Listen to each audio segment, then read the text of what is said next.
In this video, we'll be discussing how DNA replicates itself.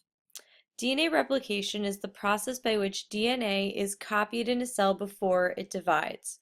So as we've discussed in the previous chapter during mitosis and meiosis, we focused in on the entire cell cycle, and we've discussed during the S phase that DNA will replicate itself.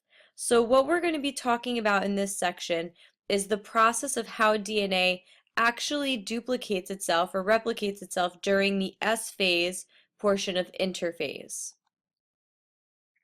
So during replication, the two nucleotide strands of the original double helix are going to separate. So as we've stated during our structure lecture, the hydrogen bonds that hold together the bases are the weaker bonds. And I told you that it's important for DNA replication, for transcription and translation, for those bonds to be weak. So in order for replication to occur, we need those nitrogenous bases to separate and almost unzip like a zipper. Because the two strands are complementary, remember complementary means opposite, so A is opposite to T, C is opposite to G, it's going to serve as a template. So no matter what's on one side, you're going to have the exact same pattern as you would on the other side, because if there's going to be a C on one side, you're always going to need a G, and if there's a G, you're always going to need a C.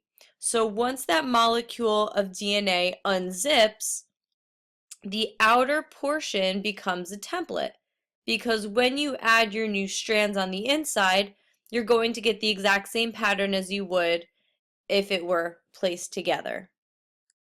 So if we take a look at this diagram, what this is showing is the model of the type of replication that occurs during DNA replication. We call this model semi-conservative. And what that means is, as I stated before, here would be our template or original strand of DNA. And as stated before, it's going to unzip. So one whole strand is going to unzip to this side. This whole strand is going to unzip to this side. And new pieces of DNA or nucleotides are going to be added to the template strand. And what you get as a result is a semi-conservative new strand, meaning that this whole molecule of DNA right here has an older strand and a newer strand, the newer strand being in red. And remember, the whole point of DNA replication is to have a whole separate identical molecule of DNA. So in order for it to be perfectly replicated, you have one strand of DNA, two strands of DNA, but within each molecule, you have one new and one old. One new and one old. And again, that comes from unzipping the original model up here and adding new nucleotides on the inside and using them as a template. So let's talk about the steps of how DNA replication actually occurs. The first step is that we need to unwind DNA. So the first thing that has to happen before any unwinding occurs, we have to untwist DNA. As we did in the models today, or yesterday actually, as we did in the models yesterday, I told you that DNA had to be twisted, which is true, but it's unable to be twisted and replicate at the same time. So you'd have to untwist the DNA so it looked like a straight ladder. At that point, we have an enzyme called DNA helicase. And helicase is an enzyme that starts at the very end of the DNA molecule, and it is going to break the hydrogen bonds that are found in between the nitrogenous bases. And as that occurs, we have what we call a Y shape that forms. So here's the helicase right here, the helicase is going to travel upwards along the center portion of the molecule, and as it travels up, it's going to break the hydrogen bonds between the nitrogenous bases. As that happens, we have one template strand on this side and another template strand on this side. Remember, because we're opening up the DNA molecule, each template is going to have a complementary strand. So if this was an A over here, this would be a T over here. If this was a C over here, this would be a G over here. The Y-shaped region that's formed is what we call the replication fork. If you think of, the saying, there's a fork in the road, okay? What that means essentially is you're driving down the road to a certain point and you have to make a decision whether you go left or right. There is no choice of going forward. And that's exactly what's happening here. If you were to travel down the DNA strand, there is no forward anymore. You either have to go left or you have to go right. The replication fork is the portion of the DNA that's going to be replicated. New nucleotides cannot be added unless it's an open template strand in the replication fork section of the DNA molecule. The next step for DNA replication is DNA polymerase adding nucleotides to the template strand that's created now in our replication fork. So DNA polymerase is another type of enzyme, but this enzyme has a completely different job than helicase did. Remember, the job of helicase is to start at a certain point of the DNA molecule and to ride along the center or the middle of the strand, and it's going to break apart the bonds, the hydrogen bonds that are found between the nitrogenous bases. And this is what forms our replication fork. DNA polymerase is always going to follow behind helicase. And what DNA polymerase does is it takes free-floating nucleotides. Remember, a nucleotide is a structure, it's the monomer of DNA, and it's going to have a phosphate, a deoxyribose sugar, and one of the four nitrogenous bases, which is adenine, thymine, guanine, and cytosine. And remember, we have a template strand here. So we may have an A here, and a T here, and a C here, and a G here. So it's DNA polymerase's job to find these free-floating nucleotides that are free-floating in the middle of the nucleus, and to find the right complementary base pair to plug on to where the other base is now added as a template.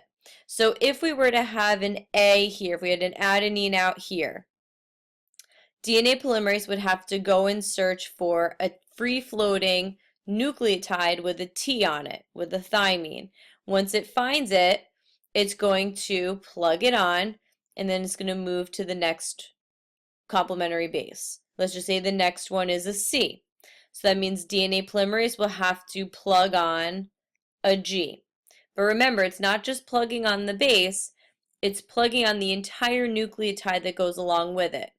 And it's going to be facing opposite, just like you did in the models the other day, where you would have the inside being the two bases that touch each other, and then the outside portion, which would be this backbone portion right here, this is going to be the sugar and the phosphate facing the outside. So this portion right here is going to be our old template strand, and this portion right here is going to be our newly added portion of DNA. But it's not added all in one chunk, it's slowly added nucleotide by nucleotide, plugging on the correct complementary base pair as DNA polymerase follows behind helicase. At this point, DNA is already replicated, and the last step is really just finishing off the job of the enzymes. So helicase is going to finish first because that is the leading enzyme, which is going to break the bonds between the nitrogenous bases. That will fall off. Next, following that will be DNA polymerase, which is the enzyme that's plugging on the nucleotides, rebonding the hydrogen bonds with new nucleotides and their complementary bases. As it continues, it's going to go all the way through the entire molecule until there's no more of the molecule that's left.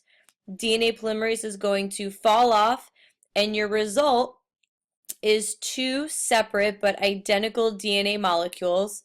At this point in the cell cycle, S phase is complete. You would enter G2, where the cell prepares for cell division. As stated before, this is a semi-conservative type of replication. So if we take a look at this picture again, just to review what we talked about, here is the parent strand. So this is the original strand that came from G1, and we're now entering the S phase.